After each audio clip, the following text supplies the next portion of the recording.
శివునికి ఉమ్మెత్త పువ్వంటే చాలా ఇష్టమంటండి. ఉమ్మెత్త పువ్వుల్ని శివుడికి సమర్పించడం ద్వారా భక్తులకు మోక్షం లభిస్తుందని అందరి నమ్మకమంటండి. ఉమ్మెత్త పువ్వులు శివుని పూజలో ప్రత్యేక స్థానం కలిగి ఉన్నాయి. ఉమ్మెత్త పువ్వుల్ని శివునికి సమర్పించడం వల్ల ఆయన అనుగ్రహం తొందరగా లభిస్తుంది.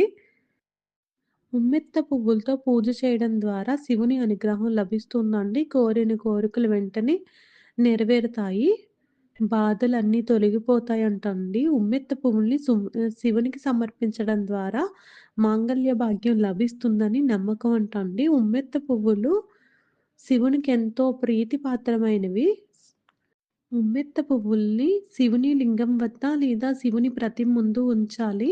ఉమ్మెత్త పువ్వులతో అభిషేకం చేయవచ్చు. ఉమ్మెత్త పువ్వులతో మాలను తయారు చేసి శివునికి సమర్పించవచ్చండి.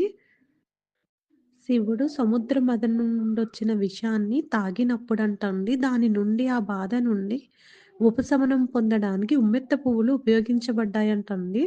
అందువలన శివునికి ఉమ్మెత్త పువ్వులు ప్రీతిపాత్రమైనవి. ఉమ్మెత్త పువ్వు శివునికి సమర్పించడం ద్వారా 7 జన్మల పాపాలు తొలగిపోతాయంటండి. ఈ వీడియో మీకు నచ్చినట్లయితే like and share and subscribe.